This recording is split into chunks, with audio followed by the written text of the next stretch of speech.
Hello everyone, welcome to class number 3 of software engineering. आज के class का हमारा डिस्कशन का टॉपिक है पैराडिज्म्स of software development.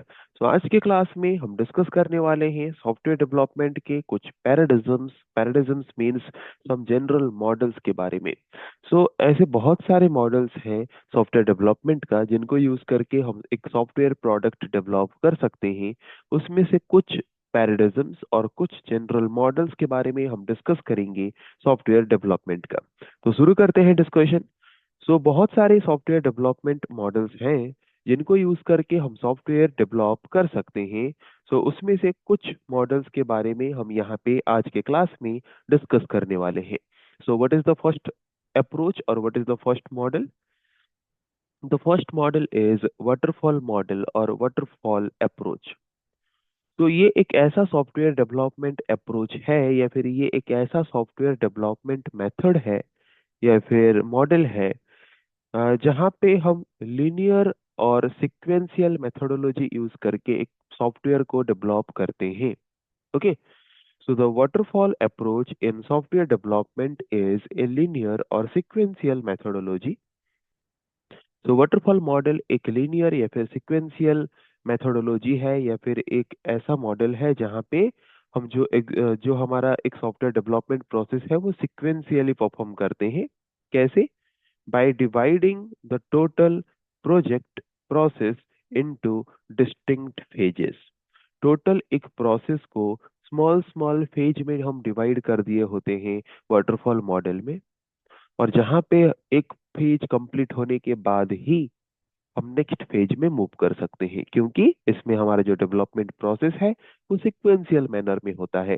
Sequential manner में होता है मतलब कि फर्स्ट फेज कंप्लीट होने के बाद ही हम सेकंड फेज में जा सकते हैं, देन सेकंड फेज कंप्लीट होने के बाद ही हम थर्ड फेज में जा सकते हैं। This type of manner is known as sequential manner. हमने ये समझा कि वाटरफॉल मॉडल एक ऐसा मॉडल है सॉफ्टवेयर डेवलपमेंट का जो कि सिक्वेंशियली हमें सॉफ्टवेयर डेवलप करने के लिए अलाउ करता है। और इस मॉडल में हम एक टोटल प्रोसेस को स्मॉल स्मॉल इंडिविजुअल फेजेस और डिस्टिंक्ट फेजेस में डिवाइड कर दिए हैं, जहाँ पे एक फेज कंप्लीट होने के बाद ही हम उसके नेक्स्ट फेज में मूव करके जा सकते हैं। Okay, this is one of the oldest software development model. ये एक बहुत ही पुराना सॉफ्टवेयर डेवलपमेंट मॉडल है and is characterised by a structured और डिसिप्लिन्ड प्रोग्रेशन। और ये एक ऐसा मॉडल है जहाँ पे हम एक प्रॉपर स्ट्रक्चर या फिर एक डिसिप्लिन्ड प्रोग्रेशन के फॉर्म में सॉफ्टवेयर प्रोडक्ट को डेवलप करते हैं, इनिशियली, sequentially और linearly. Okay, so what are the key phases or what are the distinct phases of waterfall model for developing a software product? First phase is requirement analysis. What we do in requirement analysis? In this phase, we collect the detailed documentation of user needs and system requirements.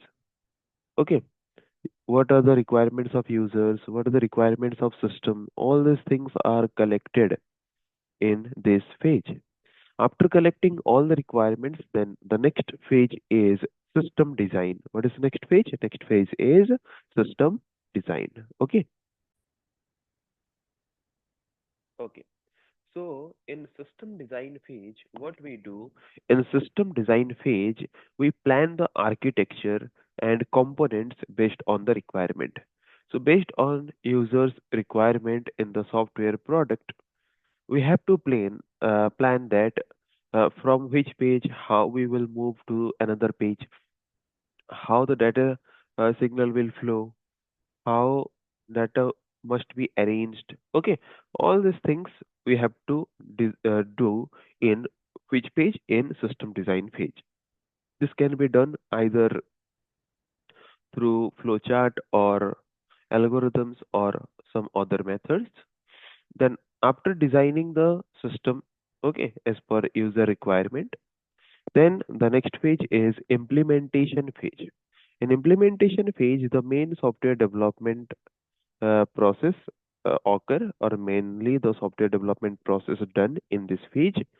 In this phase, we mainly do coding. Okay, we write program for developing the software product in implementation phase. After that, the next phase is after writing the program, after doing coding.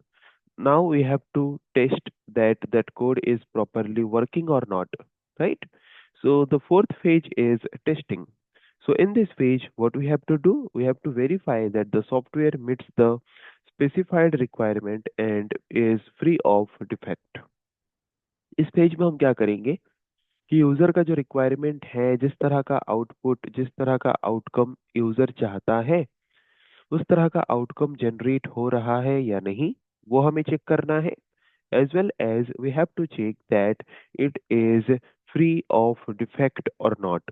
There should not be any kind of defect while user is using that particular software product.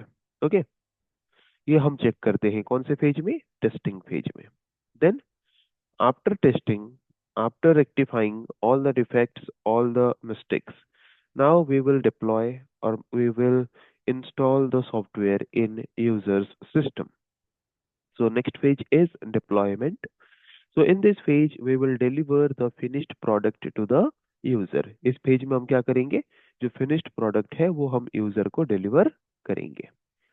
User को deliver करने के बाद फिर क्या होगा, user उसको use करेंगे. User use करने के बाद उसमें कुछ इश्यूज में भी हो सकता है, उसमें में भी कुछ अपडेट्स की जरूरत हो सकते हैं. सो वो हम करेंगे नेक्स्ट फेज में, जिस फेज को हम क्या बोलते हैं, जिस फेज को हम बोलते हैं मेंटेनेंस फेज. ओके, तो नेक्स्ट फेज मेंटेनेंस फेज में हम क्या करेंगे. So, in this phase, we address any issue or update after deployment. User के सिस्टम में सॉफ्टवेयर को इंस्टॉल करने के बाद अगर कुछ इश्यूज या फिर अगर कुछ अपडेट्स की जरूरत होती है, तो वो हम जिस फेज में करेंगे उस फेज को हम बोलेंगे maintenance phase. So these are some of the phases that we have to follow while developing a software product, and all these phases must be followed linearly or sequentially if we are developing a software product by following waterfall model. And only after completing one phase we can only move to the next phase. Okay, एक phase complete होने के बाद ही हम next phase में move कर सकते हैं. किसमें, वाटरफॉल मॉडल में. सो नेक्स्ट अप्रोच हम देखते हैं या फिर और एक जनरल मॉडल हम देखते हैं सॉफ्टवेयर डेवलपमेंट का. क्या है वो, evolutionary development. So, what kind of software development approach is this? So, evolutionary development is a software development approach that focuses on developing a system incrementally by building, refining, and evolving the software through successive iteration. So, ये एक ऐसा software development approach है जिसमें हम eight once, एक बार में complete software product में जितना भी चीजें चाहिए डेवलप करके नहीं दे देते. इसमें हम क्या करते हैं, पहले एक सॉफ्टवेयर डेवलप करते हैं, बिल्ड करते हैं, देन रिफाइन करते हैं कि उसमें और क्या चीजें ऐड होने की जरूरत है, कौन सा चीजें वहां से रिमूव होने की जरूरत है, वो हम रिफाइन करते हैं. After refining it we evolve it. Evolve it means some extra things that we need in our software product that has to be added. Okay, पहले एक सिंपल सॉफ्टवेयर डेवलप होता है इस अप्रोच में. सॉफ्टवेयर डेवलप होने के बाद फिर उसको रिफाइन किया जाता है, और क्या रिक्वायरमेंट्स हैं, क्या क्या रिक्वायरमेंट्स नहीं है, ये सब चीजें वहाँ पे. ओके, सो क्या क्या चीजें रिक्वायरमेंट हैं, क्या क्या चीजें रिक्वायरमेंट नहीं है, वो सब चीजें हम रिफाइन करते हैं, कलेक्ट करते हैं, एंड उसके बाद हम उसमें इवॉल्व करते हैं, उसमें मॉडिफिकेशंस करते हैं, और उसमें कुछ चेंजेस करते हैं यूजर्स के रिक्वायरमेंट को फुलफिल करने के लिए. किस तरह के अप्रोच में, किस तरह के सॉफ्टवेयर डेवलपमेंट मॉडल में, इवोल्यूशनरी डेवलपमेंट मॉडल में. सो इवोल्यूशनरी डेवलपमेंट मॉडल एक ऐसा सॉफ्टवेयर डेवलपमेंट मॉडल है जिस मॉडल में हम क्या करते हैं, पहले सॉफ्टवेयर बिल्ड करते हैं, बिल्ड करने के बाद उसको रिफाइन करते हैं. रिफाइन करते हैं मतलब उसमें कुछ अगर न्यू थिंग्स ऐड होने की जरूरत है वो हम फाइंड करते हैं, कोई चीजें रिमूव होने की जरूरत है उसको हम फाइंड करते हैं. फिर उसके बाद हम उसको इवॉल्व करते हैं, उसको यूजर रिक्वायरमेंट्स के हिसाब से हम चेंजेस करते हैं। ओके। इन इटरेटिव प्रोसेस, मतलब ये रिपीटेशन में बार बार ये प्रोसेस चलता रहता है through some successive iterations. So it allows for flexibility and adaptation to changing requirements, making it suitable for complex or uncertain projects. Okay, तो इसका मतलब क्या है? ओके, तो इसका मतलब ये है कि ये हमें वो फ्लेक्सिबिलिटी प्रोवाइड करता है, एज वेल एज वो एडेप्शन कैपेबिलिटी प्रोवाइड करता है चेंजिंग रिक्वायरमेंट्स को, ताकि हम यूजर के रिक्वायरमेंट के हिसाब से इसको क्या कर सके, फ्लेक्सिबली इसको चेंज कर सकें और यूजर के रिक्वायरमेंट्स को फुलफिल कर सकें। Okay, so what are the key features of this software development approach? First is incremental progress. Incremental progress means software first we develop the software in small and manageable chunks, with each iteration delivering a working product. इसमें हम क्या करते हैं, जो software है उसको पहले हम स्मॉल स्मॉल पार्ट्स में डिवाइड करते हैं। ओके, और उसके बाद हर एक इटरेशन में, हर एक रिपीटेशन में हम उसमें कुछ न्यू प्रोडक्ट ऐड करते हैं, न्यू कुछ वर्किंग प्रोडक्ट्स ऐड करते हैं उन सॉफ्टवेयर्स में और उनको और बेहतर बनाते हैं। कंटिन्यूअस फीडबैक मीन्स ये एक ऐसा सॉफ्टवेयर डेवलपमेंट मॉडल है जहाँ पे हम यूजर्स फीडबैक को लेके सॉफ्टवेयर को और बेहतर बनाने की कोशिश करते हैं। Okay, so stakeholder input is integrated throughout the process to refine and improve the system. इसमें हम क्या करते हैं, स्टेक होल्डर से या फिर यूजर से इनपुट लेते हैं टोटल प्रोसेस में, और उसको फिर हम रिफाइन करते हैं कि जितने भी यूजर से कलेक्शन हुआ है फीडबैक, उसके कंपैरिजन में यूजर्स के क्या क्या रिक्वायरमेंट्स हो सकते हैं, वो हम रिफाइन करते हैं, और रिफाइन करने के बाद उसको हम हमारे सिस्टम या फिर सॉफ्टवेयर में डेवलप करते हैं। Next is flexibility. So the approach accommodates changing requirement and evolving project needs. तो ये जो अप्रोच है, ये अप्रोच हमें चेंजिंग रिक्वायरमेंट्स के हिसाब से फ्लेक्सिबिलिटी प्रोवाइड करता है, जो भी चेंजेस हम चाहते हैं उसको करने के लिए। Okay, then next feature is prototyping. What prototyping means? Early iterations of one involve prototypes that evolve into final system. Prototype means what? Prototype means a small model. Okay. अगर हम कोई एक सॉफ्टवेयर बनाते हैं तो सॉफ्टवेयर डेवलप करने के बाद उसमें हम कुछ न्यू न्यू थिंग्स ऐड करते हैं। ओके, तो हर इटरेशन में जो हम एक न्यू चीज ऐड करते हैं, न्यू थिंग ऐड करते हैं हमारे फाइनल सिस्टम में, तो वो प्रोटोटाइप हम पहले से बना के रख सकते हैं और उसको धीरे धीरे उस सॉफ्टवेयर में इम्प्लीमेंट कर सकते हैं। फॉर एग्जाम्पल, हमने एक सॉफ्टवेयर बनाया, उस सॉफ्टवेयर को यूजर को यूज करने के लिए दे दिया, जितना भी उसका डेवलप हुआ है, फिर धीरे धीरे हम कुछ प्रोटोटाइप्स बनाते रहेंगे और उसको उस सॉफ्टवेयर में ऐड करते रहेंगे, और फिर उस सॉफ्टवेयर में वो अपडेट्स लाते रहेंगे, न्यू फीचर्स को ऐड करते करते। ये है इस मॉडल का structure. So what are the different phases that we must follow while developing a software product by following this software development approach? First, initial planning. Initial planning means establishing a broad vision and gathering initial requirements. What are the initial requirements are there for developing a software? All these things need to be collected in this phase. After that, development and refinement. Development means in this phase we have to iteratively means repeatedly uh, design. First we have to continuously design the software, then after that we have to write code for it, then after that we have to test that it is working properly or not, then again we will refine it in another iteration, Again, we will change the design if any changes required. Then we will write code for it. Then again, we will test it. This process will continue until we are not getting the desired software. Okay. Then after doing refinement continuously, then we what we will do in the next page, we will do integration. Integration means after it after each iteration, there may be some extra features or there may be some extra product that we have to add in the software.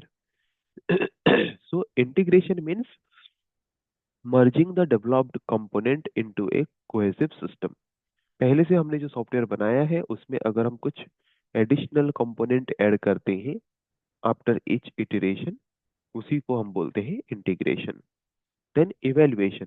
Evaluation means gathering feedback and making necessary adjustment before proceeding to the next iteration. एक development iteration complete होने के बाद पहले हमें gathering करना होता है feedback. Feedback gather करने के बाद उसके बाद हम क्या करते हैं, जो भी नेसेसरी चेंजेस की जरूरत होती है वो हम चेंजेस करते हैं नेक्स्ट इटरेशन में. Okay. So these are different phases of software development by following the given model. Okay, which model? Evolutionary development model. So अभी नेक्स्ट मॉडल में आते हैं, नेक्स्ट सॉफ्टवेयर डेवलपमेंट अप्रोच में आते हैं. क्या है वो? Formal transformation. क्या है? Formal transformation. So formal transformation एक ऐसा सॉफ्टवेयर डेवलपमेंट अप्रोच है जहाँ पे हम कुछ मैथमेटिकली रिगोरस मेथड्स, मतलब जैसे कि कुछ मैथमेटिकल प्रूफ्स को यूज करते हैं. क्या करने के लिए? हाई लेवल स्पेसिफिकेशंस को एग्जीक्यूटेबल कोड में कन्वर्ट करने के लिए. मतलब ये एक ऐसा अप्रोच है, ये एक ऐसा मॉडल है जहाँ पे हम क्या करते हैं, जहाँ पे हम कुछ मैथमेटिकली प्रूवन मेथड्स को यूज करते हैं. क्या करने के लिए? यूजर से इनपुट्स लेके उसको एग्जीक्यूटेबल कोड के फॉर्म में कन्वर्ट करने के लिए. ये एक ऐसा सॉफ्टवेयर मॉडल है. सो जो मेन फीचर है इस मॉडल का क्या है? It mainly depends on formal methods such as set theory, logic, discrete mathematics के बारे में हम पढ़े होंगे. सो ये एक ऐसा मॉडल है जो कि डिस्क्रीट मैथमेटिक्स जैसे कॉन्सेप्ट्स को यूज करता है सॉफ्टवेयर डेवलपमेंट करने के लिए और उसके कोड को एग्जीक्यूट करने के लिए. जहाँ पे हम हाई लेवल स्पेसिफिकेशन किए जाने वाले कोड को क्या करते हैं, एग्जीक्यूटेबल कोड में कन्वर्ट करते हैं by using some proven mathematical methods. Okay, कुछ मैथमेटिकल प्रूवन मेथड्स को यूज करके हम हाई लेवल स्पेसिफिकेशन कोड को एग्जीक्यूटेबल कोड में कन्वर्ट करते हैं. और ये एक हमें क्या प्रोवाइड करता है? करेक्टनेस का एश्योरेंस प्रोवाइड करता है. Okay, it emphasises correctness. मतलब ये हमें करेक्टनेस का एक एश्योरेंस देता है कि हम हाई लेवल स्पेसिफिकेशन वाले कॉन्टेक्स्ट को जो एग्जीक्यूटेबल कोड में कन्वर्ट कर रहे हैं एक सॉफ्टवेयर को डेवलप करने के लिए, वो ओरिजिनल रिक्वायरमेंट्स को फुलफिल कर रहा हो यूजर का. ओके. तो फॉर्मल ट्रांसफॉर्मेशन एक ऐसा सॉफ्टवेयर डेवलपमेंट मॉडल है जहां पे हम कुछ proven mathematical methods, rigorous methods को यूज करते हैं. क्या करने के लिए? हाई लेवल स्पेसिफिकेशंस को एग्जीक्यूटेबल कोड में कन्वर्ट करने के लिए step by step.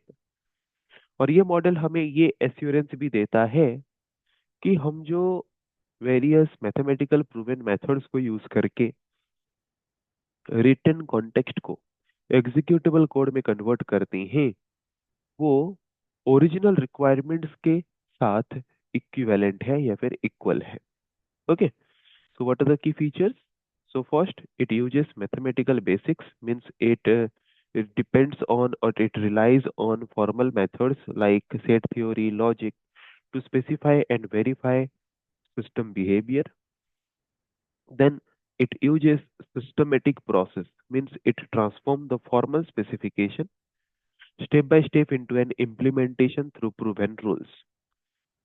Any high level specification context is converted or transformed into executable code in step by step process by using mathematical proven rules. Along with that, it also gives assurance of correctness, that it guarantees that implementation is functionally equivalent to the specification. Whatever high level specification we have given, equally in the same way, the code has been executed. That assurance has been given by this software development model. So, what are the steps that we follow while we are developing a software product by using this model or approach?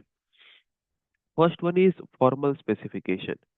First, we will write the system requirement in a formal language. Okay, means like in a mathematical language, something formal language we can use to specify the requirements. After that, we will transform these rules by applying some mathematically proven methods or mathematically proven rules. By applying some mathematically proven rules, we will transform this formal specification into implementation form or executable code form. After that, we will verify that all other transformations that has been done are correct or not. After that, we will do implementation to get the desired output. Okay. Next model is next model of software development is system assembly from reusable components. So इसके नाम से क्या लग रहा है?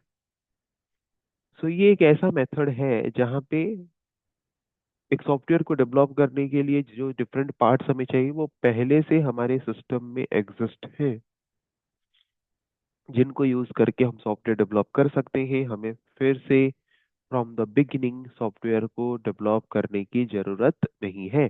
Okay, वही लिखा है, देख सकते हैं। So this method assumes the parts of system already exist.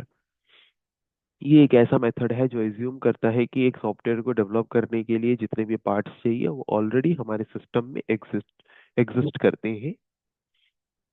The system development process target on integrating these parts rather than developing them from scratch. From scratch means from beginning.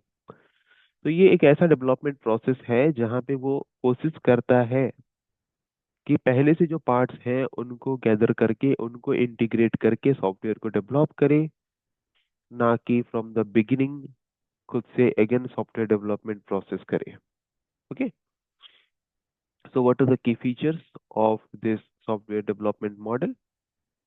The first feature is reuse of pre-built component.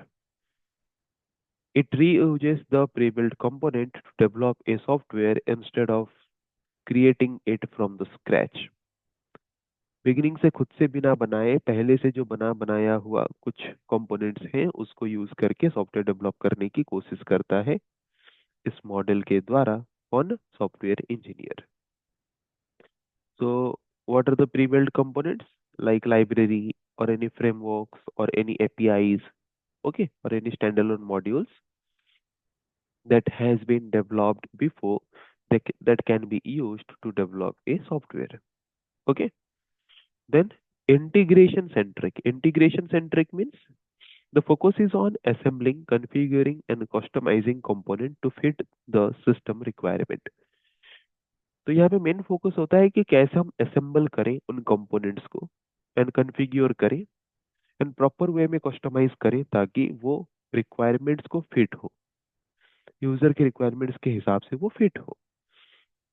And it reduced the development effort. तो यहाँ पे क्या होता है, हमारा development effort जो है वो रिड्यूस हो जाता है, क्योंकि हमें यहाँ पे स्क्रैच से मतलब बिगिनिंग से डेवलप करने की जरूरत नहीं होती। So these are some general models or paradigms of software development. By following any one of these paradigm or general model of software development, we can develop any software product. तो I hope आज के class में हमने जिन topics के बारे में discuss किया वो समझ आ चुका होगा। नेक्स्ट क्लास में हम डिस्कस करेंगे ऐसे और कुछ टॉपिक के बारे में। आज के लिए इतना ही। Thank you.